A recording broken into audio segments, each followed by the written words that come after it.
لوگ کہتے ہیں کہ الو آ گیا، اور جہاں الو ہوتا ہے وہاں اجاڑ ہوتا ہے. یہ بربادی کی علامت ہے. الو استعارہ بنا لیا بربادی کا، اور یہ ہمارا خود ساختہ ایک تصور ہے کہ جس جگہ پہ الو بولیں، الو بیٹھیں، تو وہاں بربادی آ جاتی ہے. عجیب فلسفہ گھڑ لیا. الو کے بولنے سے بربادی کیسے آئے گی؟ اور اندر کا نفس الو بن گیا تو پھر بربادی آئے گی. اس کو دیکھو کہ وہ خراب تو نہیں ہو گیا.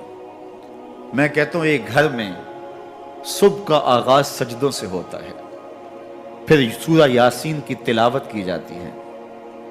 سارا دن گھر کے اندر محبت، چاشنی اور پیار سے افراد خانہ کا وقت گزرتا ہے. کمائی کر کے لانے والا گھر کا کفیل رزق حلال لا کے اپنے بچوں کو کھلاتا ہے. نظر کی پاکیزگی اور خیالوں کی طہارت کا سامان ہوتا ہے. شام کو سورہ واقعہ پڑھی جاتی ہے، سونے سے قبل سورہ ملک کی تلاوت ہوتی ہے. دہلیز پہ آنے والے سائل کو جھڑکا نہیں جاتا، مہمان کی عزت کی جاتی ہے، تکریم دی جاتی ہے. گھر کو صاف ستھرا رکھا جاتا ہے. قرآن کی تلاوت کی مہک پھیلی ہوتی ہے گھر میں. گھر کے اندر درخت پر 100 الو بھی بیٹھ جائیں، اس گھر میں بربادی نہیں آئے گی. اور ایک گھر میں اللہ کے حکموں کو توڑا جاتا ہے. افراد خانہ ایک دوسرے کو گالم گلوچ کرتے ہیں. قرآن کبھی کھول کے کسی نے نہیں دیکھا، سجدے کی کسی کو توفیق نہیں ہوئی، تو گھر کے اندر جو مرضی رکھ لیں برکت نہیں ہوگی.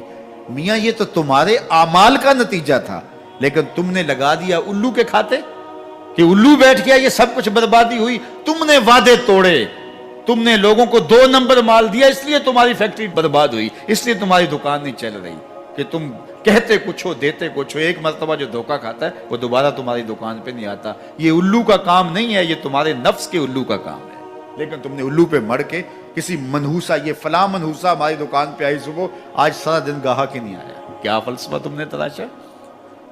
تو فرمایا ولا ہامہ، الو بھی کوئی چیز نہیں، ولا سفرا، اور نہ ہی سفر کا مہینہ کوئی چیز ہے کہ آپ سفر کے مہینے کے نام لگا کر کے کسی چیز کا انکار کر دیں.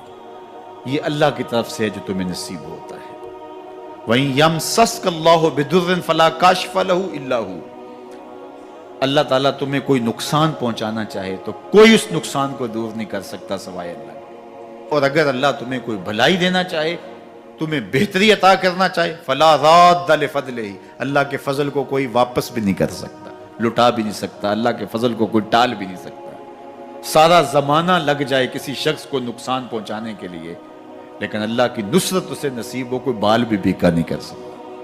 سارا زمانہ کسی کو فائدہ دینے میں لگا رہے، لیکن اللہ نہ چاہے تو ایک ذرے کا فائدہ بھی نہیں پہنچا سکتے.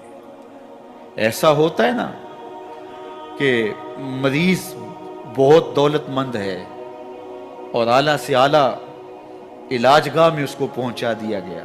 ہر وقت 5-6 ڈاکٹر اوپر کھڑے ہیں، ایک ایک سانس کو کنٹرول کرنے کی کوشش کرتے ہیں. کئی مشینوں کے اندر ایک ایک چیز کا ہر وقت ٹیسٹ ہو رہا ہے، لیکن موت آئی تو سارے ڈاکٹر ایک سانس کی بھیک بھی نہیں دے سکتے.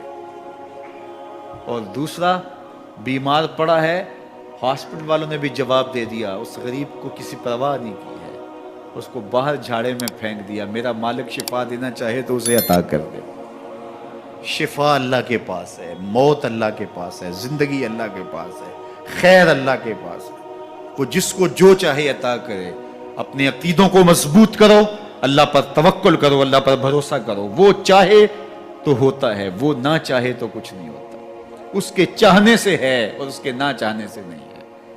اس لیے اس کے چاہنے سے خیر ملتی ہے، اس کو خیر چاہے تو خیر ملتی ہے. اور اگر وہ کسی کی خیر نہ چاہے تو سارا زمانہ بھی لگ جائے تو خیر